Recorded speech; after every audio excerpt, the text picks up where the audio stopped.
2020 और 21 में जब किसानों का धरना चल रहा था, तभी एक लड़का बस में बैठकर उसी किसानों के धरने में शामिल होने के लिए जा रहा होता है। दोस्तों, उसी बस में एक लड़की बैठ जाती है जो पेशे से पुलिस वाली होती है, वो भी उसी धरने में जा रही थी और फिर इन दोनों की मुलाकात इस तरह से आगे बढ़ने लगती है। इस तरह से ये दोनों के दोनों बातें करने लगते हैं और फिर इनका सफ़र कटता है और लास्ट में फिर इनके जीवन में जो बदलाव आता है, एक ही मोड़ पर एक ही जगह ये दोनों टकरा जाते हैं और फिर जो होता है कभी किसी ने कल्पना भी नहीं की थी। अगर आप लोग भी पूरे मामले को डिटेल से जानना चाहते हैं तो वीडियो को ज़रा सा भी स्किप ना करें, लास्ट तक वीडियो को ज़रूर देखिएगा। आगे बढ़ने से पहले हमारी वही रिक्वेस्ट कि जो हमारे चैनल के साथ नए हैं कृपया करके चैनल को फॉलो कर लें, बेल आइकन को ज़रूर प्रेस करें। नमस्कार, जय हिंद। आप देख रहे हैं APH न्यूज़ राहुल रावत के साथ। दोस्तों, आज की जो हकीकत की घटना आप लोगों को बताने जा रहा हूं, ये हिसार हरियाणा के एक लड़के की हकीकत की घटना है जिसका नाम रोहित होता है, जो अपने गांव अपने घर से वो सीधा बस में बैठ जाता है जो सरकारी बस होती है और यहाँ पर एक लड़की भी इसकी सीट की बगल में आकर बैठ जाती है जिसका नाम सुधा होता है। दोस्तों, अब ये दोनों एक सीट पर बैठ जाते हैं और जो लड़की होती है वो भी साधारण से कपड़ों में होती है। दोनों आपस में बातचीत करने लगते हैं।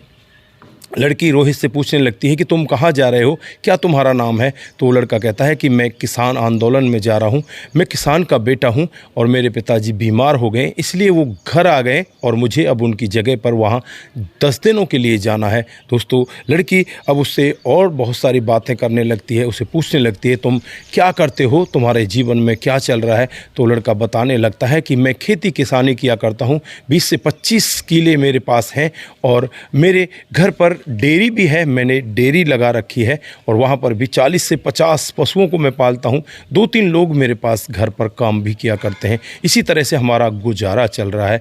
दोस्तों, इधर वो लड़की के बारे में भी जांच पड़ताल करता है तो लड़की यही कहती है कि मैं भी इसी तरह से किसान की बेटी हूं और मैं भी उसी जगह जा रही हूं जहां पर आप जा रहे हो। दोस्तों, रास्ते में बस रुकती है, बस रुकने के बाद ये दोनों एक जगह बैठ जाते हैं, वहां पर चाय पानी भी पीते हैं।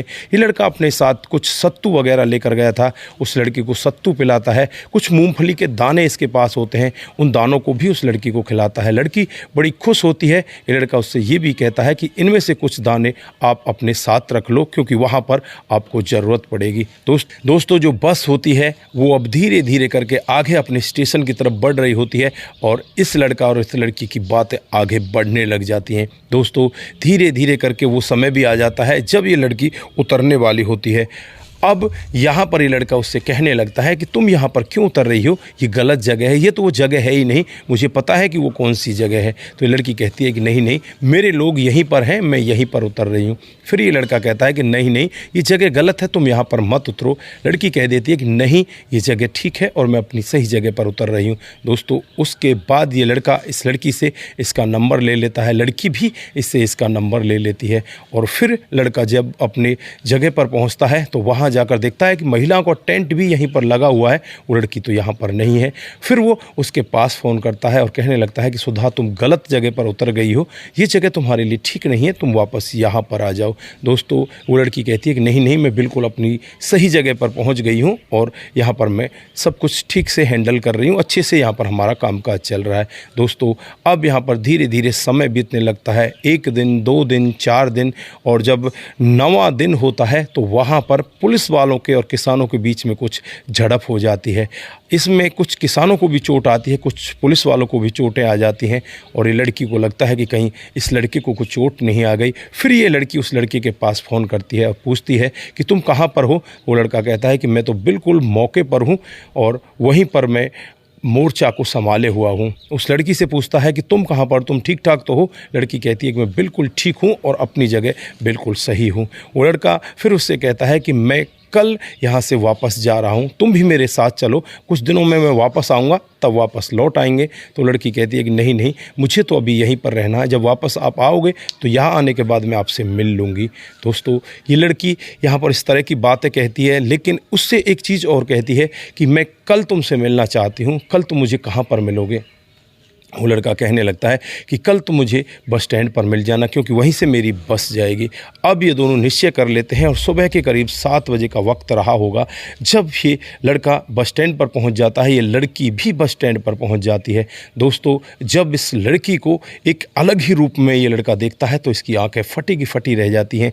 ये लड़की एक पुलिस वाले की ड्रेस में होती है। दोस्तों, इस लड़की की आंखों में आंसू होते हैं और इस लड़के से कहने लगती है कि मुझे माफ़ कर देना, मैंने तुम्हें अपनी पूरी सच्चाई नहीं बताई। दोस्तों, यहाँ पर वो लड़का कहता है कि तुम पुलिस वाली हो, तो यहाँ पर वो लड़की भी यही कहती है हाँ मैं पुलिस वाली हूँ। दोस्तों, उसके बाद इन दोनों की काफ़ी सारी बातें होती हैं। जो ये लड़का होता है ये भी पहले 3 साल पुलिस में काम कर चुका था और 3 साल काम करने के बाद ये पुलिस की नौकरी को छोड़ देता है और फिर अपने घर पर आकर डेयरी चलाने लग जाता है। आज ये कहता है कि पुलिस से कई गुना तनख्वाह इसे यहाँ पर डेयरी से मिल रही है, यानी कि पुलिस पर जो तनख्वाह मिलती थी उससे कई गुना मुनाफा वो यहाँ पर कमा रहा है और आज ये अपने घर वालों के साथ रहता है, बड़ा खुश है। अब यहाँ पर ये दोनों इमोशनल हो जाते हैं। लड़की भी यहाँ पर इमोशनल होती है, लड़का भी इमोशनल होता है और फिर ये दोनों यहाँ से, जो लड़की है वो तो वापस चली जाती है, जो लड़का है वो बस में बैठकर वापस हिसार चला जाता है। कुछ ही दिनों के बाद यहाँ पर सरकार झुक जाती है और किसानों के जो ये कानून बनाया था उस कानून को वापस ले लेती है। कानून वापस लेने के बाद किसान बड़े खुश होते हैं, वो अच्छे से अपने अपने घर लौटने लगते हैं। इधर जो पुलिस वाले वहाँ पर ड्यूटी पर तैनात थे वो भी अपनी अपने स्टेशनों पर जाने लगते हैं। दोस्तों, फिर यहाँ पर और समय धीरे धीरे बीतता है। ये लड़का और लड़की एक दूसरे से बातचीतें करने लगते हैं। बातचीतों का सिलसिला इस तरह से आगे बढ़ने लगता है। दोनों एक दूसरे के साथ शादी करने के लिए तैयार हो जाते हैं। दोस्तों, होता भी कुछ ऐसा ही है। कुछ दिनों के बाद यहाँ पर लड़का अपने घर वालों से कहता है, लड़की अपने घर वालों से कहती है, साल 2023 में इन दोनों की रजामंदी से, घर वालों की मर्जी से शादी करा दी जाती है। बड़ी ही धूमधाम से शादी होती है और शादी होने के बाद ये दोनों बड़े ही खुश होते हैं। लड़की अपना वही काम कर रही है, वो पुलिस की नौकरी कर रही है सुधा, और जो रोहित है वो अपनी वही डेयरी चला रहा है, अपने खेती बाड़ी का काम कर रहा है। दोस्तों, और समय धीरे धीरे आगे बीतने लगता है। समय आ जाता है साल 2025। साल 2025 में सुधा 2 जुड़वा बेटों को जन्म देती है और उन 2 बेटों के जन्म से पूरा का पूरा परिवार खुशियों से भर जाता है। आज इनके जीवन में किसी भी तरह की कोई कमी नहीं है, जीवन अच्छे से चल रहा है और जीवन आगे तरक्कियों की ओर बढ़ता हुआ जा रहा है। सुधा आज भी पुलिस की नौकरी कर रही है और जो यहाँ पर रोहित है वो अपनी आराम से घर का कामकाज कर रहा है, वो डेयरी देख रहा है और जो उसका किसानी खेती का काम है उसे कर रहा है। तो दोस्तों, ये रही आज की एक छोटी सी कहानी। एक बस के अंदर जो मुलाकात हुई थी वो ऐसी मुलाकात इतनी आगे बढ़ जाती है, दोनों के जीवन को ही बदल कर रख देती है। तो दोस्तों, यहाँ पर आप लोग क्या कहना चाहते हैं, आपकी जो भी राय है एक बार कमेंट बॉक्स में ज़रूर दीजिएगा। आज के लिए बस इतना ही, फिर मिलते हैं किसी नए मोड के साथ। तब तक के लिए आप अपना ख्याल रखें, परिवार का ख्याल रखें, सतर्क रहें, सावधान रहें, रिश्तों की अहमियत को ज़रूर समझें। दोस्तों, जिन साथियों ने हमारे पिछले वीडियोज़ पर कमेंट किए थे उनका नाम हम यहाँ पर बारी बारी से लेने वाले हैं। सबसे पहला जो कमेंट आता है वो रघु रावत का आता है। वो लिखते हैं कि आपकी कहानी बहुत ही बेहतर होती है। रघु जी, बहुत बहुत धन्यवाद। उसके बाद जो कमेंट आता है वो राम मिलन सिंह का आता है। आपके द्वारा प्रस्तुत की गई कहानी बहुत ही सुंदर एवं ज्ञानवर्धक होती हैं। बहुत बहुत धन्यवाद आपका। उसके बाद में मुनमुन श्रीवास्तव जी, लड़के ने लड़की के साथ जो किया बहुत बुरा किया। जब यह समझ में ही नहीं होना चाहिए था, उस लड़की की सेवा कर रहे थे हॉस्पिटल में तो उस लड़की से संबंध बना दिया, उसके बाद शादी से मना कर दिया।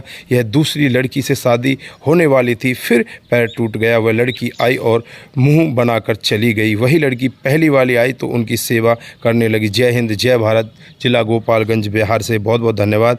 उसके बाद में जो संजय वर्मा जी हैं वो कमेंट करते हैं, वो लिखते हैं एक्सीलेंट, आपकी कहानी बहुत ही अच्छी होती है। और उसके बाद में जो कमेंट आता है समाधान पाटिल का आता है जलगांव महाराष्ट्र से। वो लिखते हैं कि आपकी कहानी बहुत ही अच्छी होती है। इसके बाद में सूबेदार यादव जी कमेंट करते हैं कि एक बार की गलती को माफ़ कर देना चाहिए था, हो सकता था कि वो सुधर जाए। बहुत बहुत धन्यवाद। सपन देह जी कमेंट करते हैं। उसके बाद किशोर सिंह बेहरा जी कमेंट करते हैं, सही किया। उसके बाद माही उमर, सुमन ने अपने पति के साथ बहुत गलतियां की हैं। बहुत बहुत धन्यवाद। उसके बाद जो कमेंट आता है वो सपन देह का आता है। वो लिखते हैं कि आपकी कहानी बहुत ही बेहतर होती है। बहुत बहुत धन्यवाद। आप सभी लोग इसी तरह से हमारे साथ जुड़े रहें और इसी तरह से अपने कमेंट हमारे साथ में साझा करते रहें। रहें, सतर्क रहें, सावधान रहें, रिश्तों की अहमियत को ज़रूर समझें। नमस्कार, जय हिंद, जय भारत।